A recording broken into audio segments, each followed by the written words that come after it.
હવે તો કળિયુગનો પ્રભાવ છે, લોકો શમશાનમાંથી સીધા ભજીયા ખાવા જાય. અરે શમશાનમાં ભજીયા ખાય છે, એનાથી કાંઈ ભૂત ભેગું ભજીયાની ભેગું ભૂત આવી જાય ને એવી અંધશ્રદ્ધાની વાત નથી. પણ જે કામ જ્યારે જ્યાં થતું હોય ત્યાં થાય. પ્રાઇમ મિનિસ્ટર હોય કે કોઈ પણ સાંસદ હોય, એ સંસદની કાર્યવાહી ચાલતી હોય ત્યારે ત્યાં પોતાના ટેબલ ઉપર બેઠા બેઠા ભજીયા ખાય છે.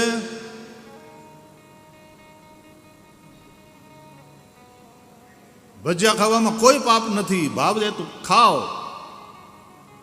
પણ સંસદમાં ખબર, અમે અહીં બેહીને ભજીયા ખાઈએ તો,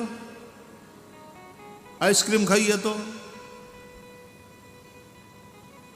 કેવું ભૂંડું અને અવિવેકપૂર્ણ લાગે. તો અંધશ્રદ્ધા બિલકુલ ન રાખો, પણ એનો મતલબ એમ નથી કે શમશાનમાં બેહીને ભજીયા ખાઓ. કારણ વાત પવિત્રતાની છે.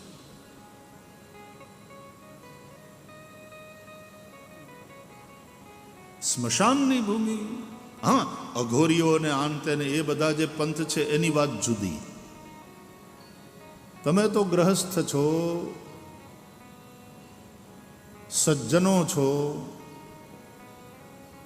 કઈ જગ્યાએ કયું કામ થાય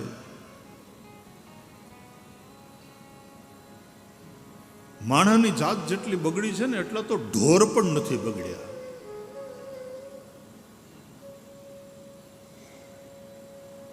બેવકૂફીની પરાકાષ્ઠા તો એ કે હમણાં કોઈકે મને એક ચિત્ર બતાવ્યું.